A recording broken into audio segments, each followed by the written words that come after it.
En este video vamos a hablar de los grandes vasos, del sistema arterial y venoso. Vamos a hablar de las arterias, primero que todo, que son vasos gruesos que soportan la presión arterial y llevan la sangre desde el corazón a todos los demás órganos.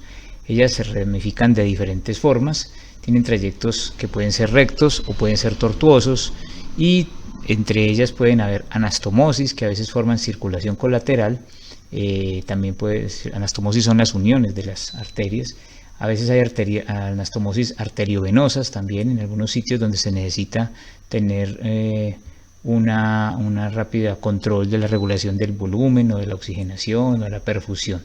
Dentro de los grandes vasos tenemos el tronco de la pulmonar, que se divide en pulmonar derecha e izquierda, la arteria aorta, que tiene una parte ascendente, un callado y una descendente, el tronco brachiocefálico y las arterias carótidas comunes. Y dentro de las venas que vamos a ver están las venas pulmonares, la vena cava superior, las venas brachiocefálicas, la ácigos y la cava inferior. Recordemos primero la circulación fetal. La sangre oxigenada llega por el cordón umbilical, por la vena umbilical, y de allí pasa a través de este que sería la parte inferior del ligamento falciforme, pasan al hígado y por un conducto venoso que hay llega directo a la vena cava inferior para entrar a la aurícula o atrio derecho, atraviesa el foramen oval, foramen interauricular, y del lado izquierdo se va a distribuir a todo el organismo del feto. Posteriormente la sangre que ya va de salida viene aquí por las arterias ilíacas internas, por estas ramitas que serían las arterias umbilicales, y va a llevar la sangre nuevamente al cordón umbilical para ser oxigenado por la madre. Cuando llega el momento del nacimiento, se corta esa circulación materna y la vena umbilical queda convertida en el ligamento redondo del hígado y las arterias umbilicales quedan convertidas en los ligamentos umbilicales. ¿Qué pasa en el corazón? Simplemente se cierra el foramen oval, la circulación empieza en el lecho pulmonar, se oxigena la sangre y vuelve al lado izquierdo, de donde va a ser llevada a toda la economía. El conducto arterioso, por tanto, también debe obliterarse y ya empieza a funcionar como la circulación del adulto. Empecemos a hablar del tronco de la pulmonar. La arteria pulmonar se origina en el infundíbulo del ventrículo derecho, anterior, un poquito se dirige hacia arriba y un poco hacia la izquierda, por delante del nacimiento de la aorta que está detrás de ella. Tiene una longitud de unos 5 centímetros y un diámetro de unos 3 centímetros. En su origen está la válvula de la vena pulmonar, que tiene los senos del mismo nombre, que son unas dilataciones que hay en su inicio. Tanto la aorta ascendente como la cono de la pulmonar comparten el pericardio fibroso y seroso que los cubren. Está en relación al lado y lado por las dos atrios, por las dos auriculillas, y también por el nacimiento de ambas arterias coronarias, izquierda y derecha. En su parte posterior se relaciona con el atrio izquierdo, obviamente con el nacimiento de la arteria aorta, de la aorta ascendente, con el seno transverso del corazón. En la parte superior, después de la bifurcación, se relaciona con el callado aórtico. Por el lado izquierdo también tiene relación con el nervio frénico izquierdo, y al lado derecho obviamente pues con la aorta ascendente. Aquí podemos ver ya la bifurcación del tronco de la pulmonar. En la bifurcación se puede ver esta estructura que es el ligamento arterioso, que une más que todo el nacimiento de la pulmonar izquierda con la parte inferior del callado aórtico. Se puede ver que la pulmonar derecha es más larga que la izquierda y que también esa bifurcación está en relación arriba con el callado aórtico y en la parte posterior con el bronquio fuente izquierdo y la bifurcación de la tráquea, además de los troncos vagales esofágicos. Aquí en este corte que nos muestra Coscarelli se puede ver la relación que tiene. Aquí está la tráquea con su carina, aquí estaría la vena cava superior recibiendo el callado de la ácigos. Aquí podemos ver el callado de la aorta, o sea que aquí estaría en la parte de la aorta ascendente. Este es el pulmón, este es el nervio vago y aquí la aorta descendente. Esta es una vista del tronco de la pulmonar desde el lado izquierdo, donde se ve la relación que tiene con el nervio frénico, la auriculilla izquierda, y en la parte posterior con el atrio y en la bifurcación con el bronquio fuente izquierdo.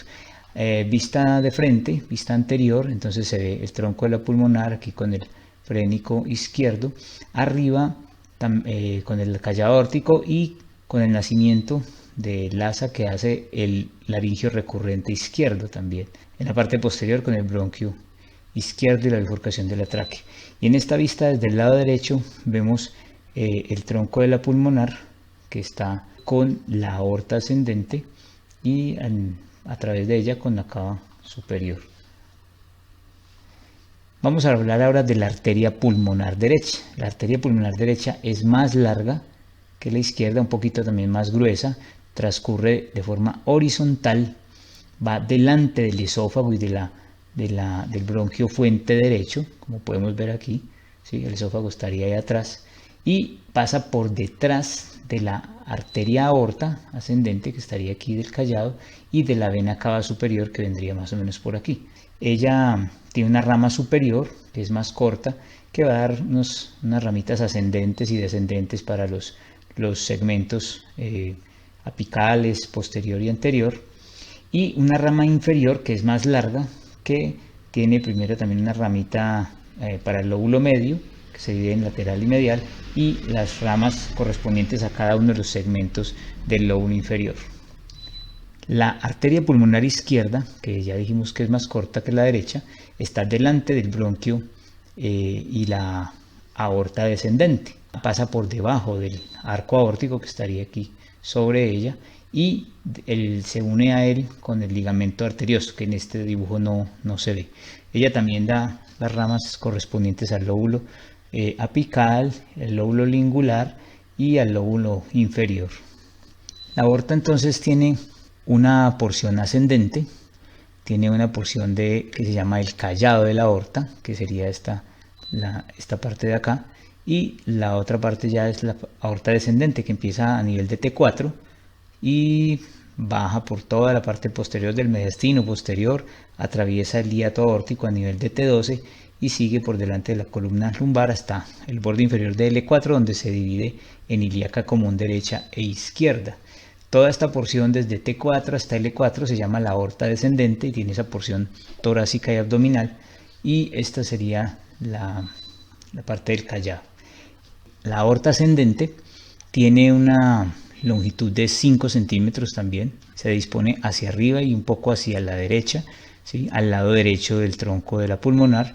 Tiene 3 centímetros de diámetro, también más o menos su raíz está a nivel del el borde inferior del tercer cartílago costal, y va hasta el borde superior del segundo cartílago costal, donde ya se continúa con el callado aórtico.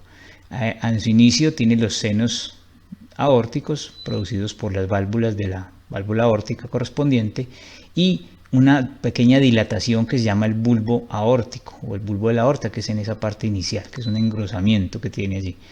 Toda está cubierta por el pericardio, como ya lo decíamos, igual que el tronco de la pulmonar. Bueno, las relaciones de la aorta ascendente, entonces igualmente en su origen está cubierta por la auriculilla derecha, en la parte anterior por el tronco de la pulmonar, y luego se ubica al lado izquierdo de ella. Al lado derecho está en relación con la vena cava superior, y detrás estaría en relación con la bifurcación de la tráquea, y luego se hace al lado izquierdo de la tráquea, va subiendo y se hace al lado izquierdo de la tráquea y del esófago, para ir hacia la parte izquierda del cuerpo de la T4. El callado aórtico continúa a la aorta ascendente y da las ramas, el tronco brachiocefálico, carótida primitiva izquierda y subclavia izquierda, y tiene una convejidad anterior, luego una convejidad aquí anterior y superior, luego se curva hacia atrás para doblar y dirigirse hacia la parte posterior e inferior del tórax. De esta forma el callado aórtico pasa por delante de la bifurcación de la tráquea, por encima del bronquio fuente izquierdo, y luego lo rodea y se va hacia atrás de él para ir por detrás del ilio pulmonar izquierdo. A nivel del cuerpo de T4 pasa de izquierda a derecha y pasa por delante de las vértebras, se va situando en la parte anterior de la columna torácica. El callado aórtico se relaciona por su cara izquierda con el nervio vago izquierdo y el nacimiento del laringio recurrente, por el nervio frénico izquierdo, que lo acompañan en los vasos del paquete pericardiofrénico, y por la vena intercostal suprema, que lo atraviesa horizontalmente más o menos a nivel del origen de sus 3 ramas principales. Allí también está en relación con los ramos cardíacos superficiales del plejo cardíaco y del plejo pulmonar. El callado de la aorta o arco de la aorta en su parte posterior se relaciona con la tráquea, con el plejo cardíaco profundo, con el nervio laringio recurrente izquierdo, el esófago que está ahí atrás y la columna vertebral, ¿sí? Y en la parte de la aorta descendente torácica va a dar las ramas bronquiales, que recordemos que es una para el lado derecho y 2 para el lado izquierdo generalmente. La del lado derecho proviene de la intercostal, de la tercera intercostal posterior. Da 9 pares de ramas intercostales posteriores, de los 9 últimos arcos. Acordémonos que los primeros 3 están dados por la arteria intercostal suprema, que viene del tronco costo-cervical. Fuera de eso da también la arteria subcostal. Entonces el callado aórtico arriba se relaciona con sus ramas, el tronco brachiocefálico, que aquí lo vemos, la carótida primitiva izquierda y la subclavia izquierda, ¿sí? Recordemos que a nivel del nacimiento de la carótida primitiva izquierda y la subclavia izquierda viene quedando el istmo de la aorta, que también está en relación con el ligamento arterioso. Allí es donde se puede dar la coartación aórtica en algunos casos. Este está en relación en la parte anterior y lateral izquierda con los ramos cardíacos procedentes del vago, cardíaco superior e inferior, cervicales vagales, y también cervicales simpáticos, de las cadenas simpáticas cervicales superior, medio e inferior, que vienen a mezclarse en lo que es el plexo cardíaco y que por continuidad se comunica y se interconecta con el plejo pulmonar anterior y posterior. Recordemos que el plejo cardíaco se divide en superficial, que es el que está aquí por delante del callado aórtico y por debajo de él, y profundo, el que ya queda detrás de la bifurcación de la arteria pulmonar. Mientras que el plejo pulmonar es una continuación de ese plejo cardíaco y ya se ubica básicamente el plejo pulmonar anterior por delante de los bronquios y el posterior, que es el que va hacia la parte de atrás de los mismos y del ilio pulmonar. Entonces, esos plexos son formados por los ramos simpáticos cervicales superior, medio e inferior y los primeros 4 ramos simpáticos torácicos, al igual que los ramos vagales, como ya lo habíamos dicho. Hacia abajo se relaciona el callado aórtico con la bifurcación pulmonar, el ligamento arterioso, el plejo cardíaco superficial, el laringio recurrente. La aorta descendente, como ya lo dijimos, produce también ramos intercostales posteriores, ramos bronquiales, ramos esofágicos y las arterias diafragmáticas. También algunas ramas pericárdicas antes de atravesar el diafragma en el hiato aórtico a nivel de T12. Allí, cuando atraviesa el diafragma, ya continúa como aorta descendente abdominal y las primeras ramas que da son las arterias frénicas, posteriormente el tronco celíaco con sus 3 divisiones principales, la mesentérica superior, que es determinante en la parte de irrigación del intestino, las arterias suprarrenales y renales, izquierda y derecha. Recordemos que la arteria renal derecha pasa por detrás de la vena cava inferior, mientras que la vena renal izquierda pasa por delante de la aorta abdominal. Luego da las arterias gonadales, dependiendo pues del sexo, ováricas o testiculares, y más abajo la mesentérica inferior para el resto del intestino. Aquí en la división, que más o menos viene siendo a nivel de L4, viene la arteria ilíaca primitiva, derecha e izquierda, y aquí generalmente está la ramita sacra media. De las ilíacas se desprende luego una división que es ilíaca interna y externa. La ilíaca interna básicamente irriga todos los órganos pélvicos, mientras que la externa básicamente va para el miembro inferior. El tronco brachiocefálico es la primera rama importante. El callado aórtico se origina más o menos detrás del borde superior del segundo cartílago costal derecho. Tiene una dirección oblicua hacia arriba y un poco hacia atrás, en un trayecto de unos 4 o 5 centímetros, para terminar más o menos detrás de la articulación esternoclavicular derecha. Por delante de él está separado por el manubrio esternal, por los músculos, el origen de los músculos esternotiroideo y esternoioideo, restos del timo, la vena brachiocefálica izquierda y la cava superior. A la izquierda pues está la tráquea y el nervio laríngeo recurrente en la parte posterior. Generalmente no emergen de él ramas importantes. Ocasionalmente hay una arteria tiroidea IMA que es inconstante, que puede salir de él. Las arterias carótidas están destinadas hacia la cabeza y al cuello. La carótida derecha se origina y tiene una disposición diferente a la izquierda. La derecha se origina más o menos en la base del cuello, a nivel de la articulación esternoclavicular derecha, y asciende básicamente lateral a la tráquea. Solamente tiene una porción cervical. La carótida izquierda, en cambio, tiene una porción torácica, porque es la rama más alta del callado aórtico, va por delante de la tráquea y luego se hace a la izquierda de la misma, y pasando por detrás de la articulación esternoclavicular izquierda, entra al cuello, y ambas carótidas primitivas van laterales a la tráquea y al esófago, al nervio laríngeo recurrente, cubiertas inicialmente por el esternocleidomastoideo, por el platisma y por la fascia prevertebral. Ellas van dentro de su vaina carotidia, unidas lateralmente a la vena yugular interna y en la parte posterior al nervio vago. Básicamente a nivel del cartílago tiroides viene siendo la división en carótida interna y externa. La carótida interna generalmente no da ramas. A nivel de la bifurcación existe una pequeña dilatación que llama el glomo carotidio, que tiene unos quimioreceptores sensibles a la cantidad de oxígeno y de CO2, y una dilatación antes de la división y que se extiende hacia la carótida interna, que llama el seno carotidio, que tiene gran cantidad de varoreceptores que ayudan a controlar la presión arterial.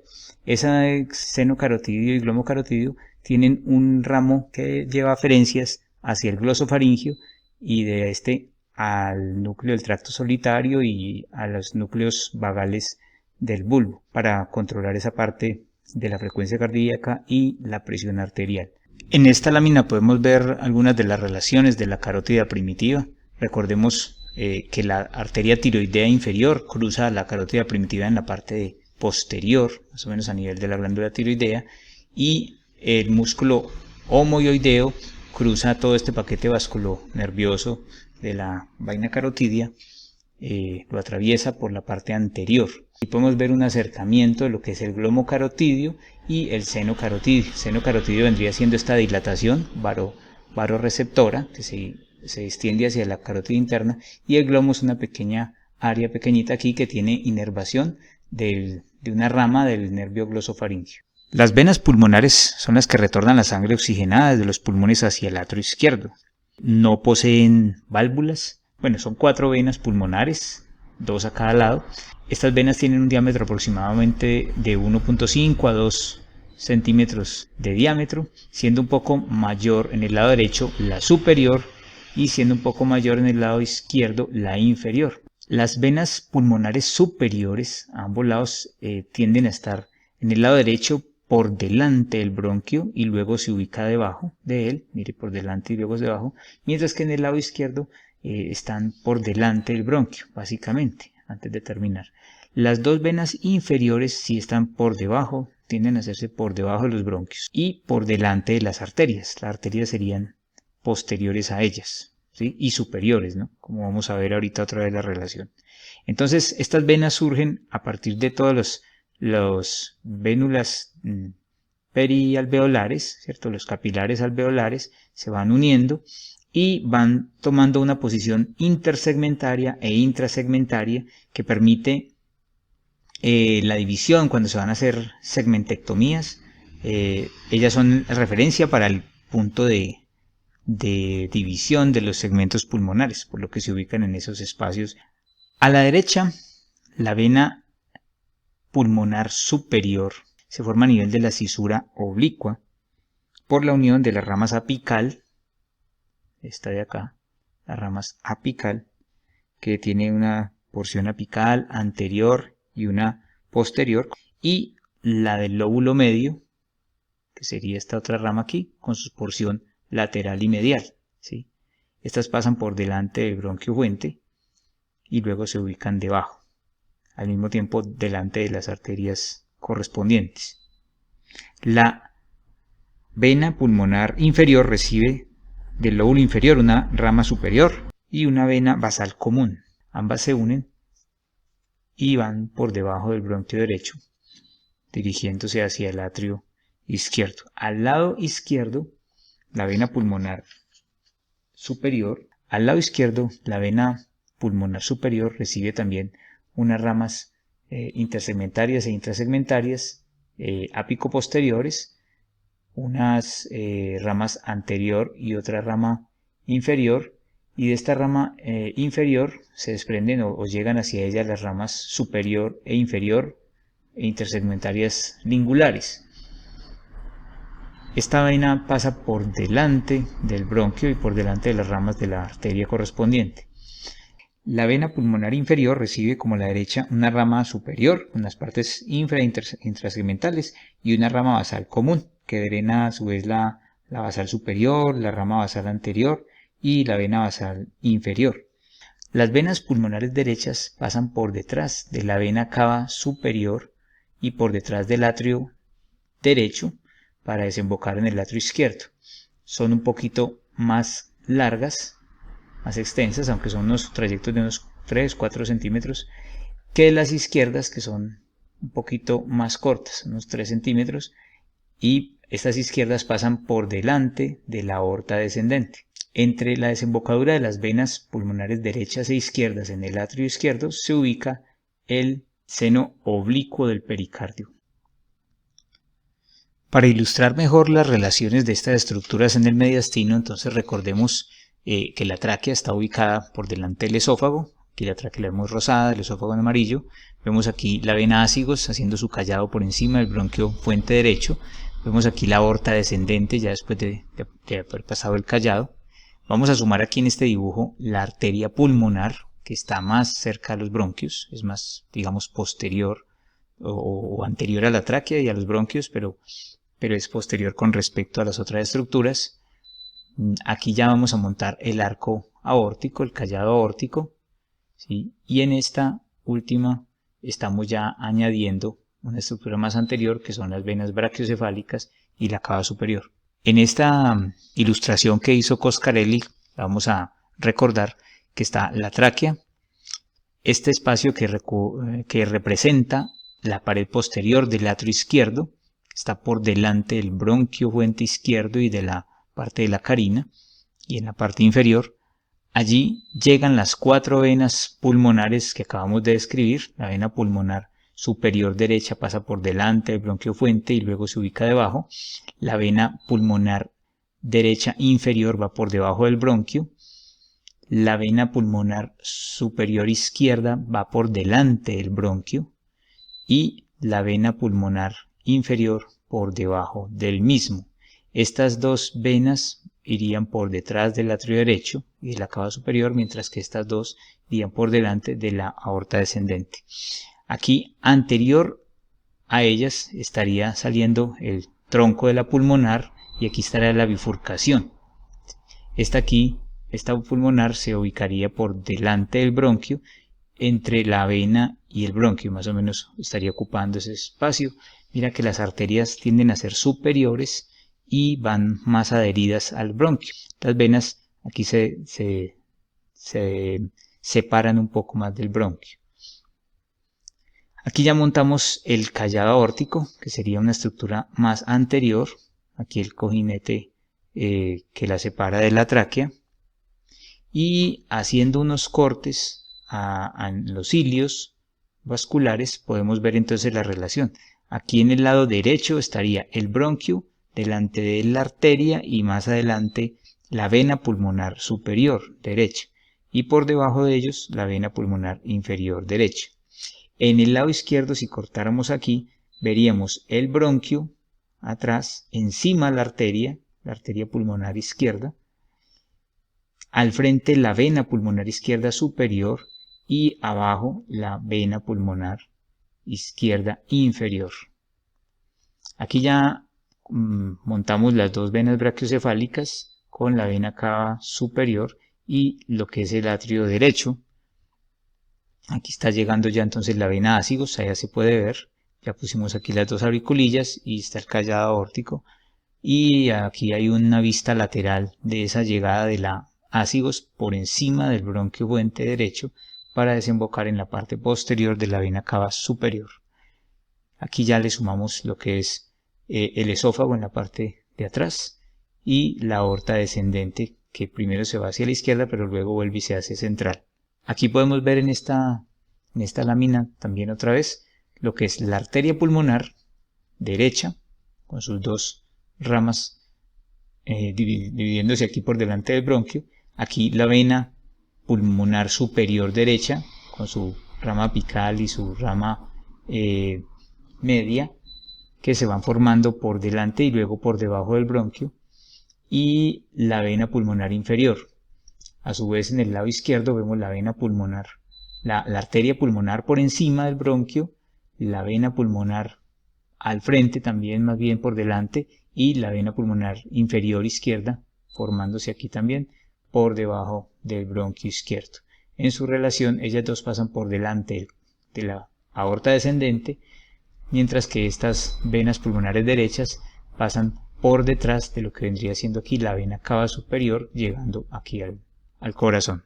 La vena cava superior se forma en el mediastino superior por la unión de las dos venas brachiocefálicas. Ella tiene un trayecto casi vertical, se forma más o menos a nivel del primer espacio intercostal derecho y desciende más o menos hasta el tercer cartílago costal derecho, donde penetra en la parte superior del atrio derecho.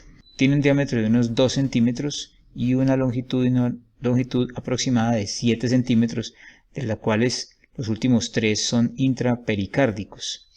Está cubierta en su parte media por el pericardio fibroso y la pared anterolateral está cubierta por un pericardio seroso que delimita con la aorta ascendente el orificio anterior del seno transverso del pericardio. La única rama que recibe la cava superior es la vena ásigos, que ustedes saben que hace un callado más o menos a nivel de T4 y desemboca en la parte posterior. Las relaciones de la vena cava superior hacia adelante se relaciona con la pleura del pulmón derecho, que la separan de los espacios intercostales y de la pared torácica. Hacia atrás se relaciona con todo el pedículo pulmonar derecho, parte de la tráquea y el tronco brachiocefálico. Hacia el medial está en estrecha relación con la aorta ascendente, ¿sí? Y lateralmente pues está en relación con la pleura y con el nervio frénico y el paquete pericardiofrénico.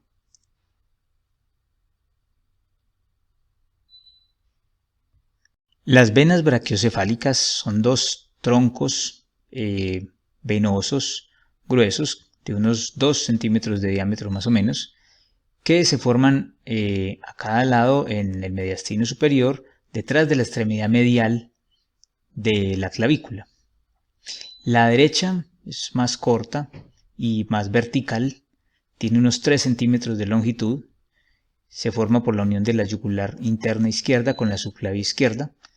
La izquierda, la vena brachiocefálica izquierda, se forma por la yugular izquierda y subclavia izquierda y tiene un trayecto más horizontal de unos 6 centímetros aproximadamente en el adulto.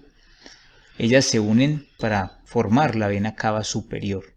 La vena brachiocefálica derecha, que tiene unos 3 centímetros de longitud, desciende casi verticalmente por delante y a la derecha del tronco arterial brachiocefálico, medial al frénico, a la pleura y al pulmón derechos.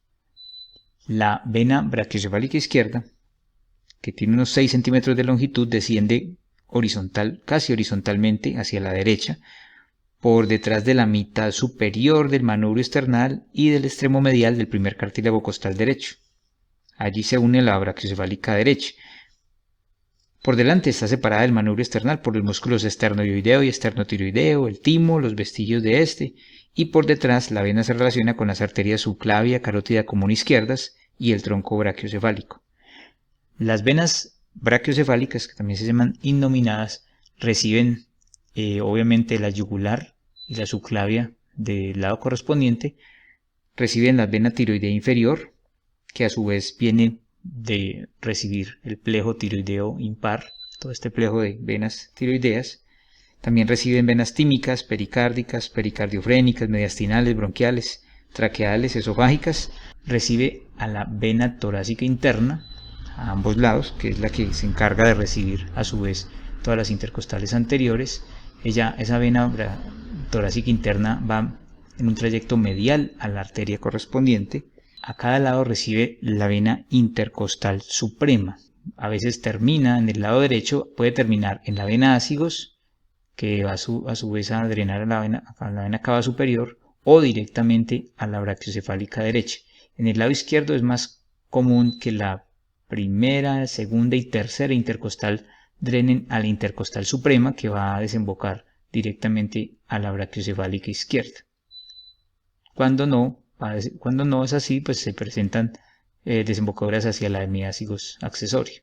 La vena ácigos surge por la unión de la lumbar ascendente con la vena subcostal como rama lateral y una rama medial que puede venir de la cava inferior o a veces de la renal derecha, que a veces es inconstante pero puede permitir alguna circulación colateral. Ella asciende lateral a la columna vertebral, pasa a través del hiato aórtico o por uno de los pilares, a través de uno de los pilares diafragmáticos, y recibe en su trayecto las venas intercostales desde T4 hasta T11, ¿sí? Además recibe también a la hemiácigos y a la hemiácigos accesoria a nivel de T8, T9, y más o menos a nivel de T4 hace el famoso callado de la ácigos para desembocar en la vena cava superior. Allí puede también drenar un tronco común de la primera y segunda intercostales. Generalmente la intercostal suprema o primera intercostal drena directo a la vena brachiocefálica derecha o a la cava superior. A veces puede drenar también al callado de la ácigos. En el lado izquierdo, la vena hemiácigos se forma igualmente por la unión de la subcostal con la lumbar ascendente izquierda y tiene una rama medial que puede venir de la renal izquierda, casi siempre está esta anastomosis.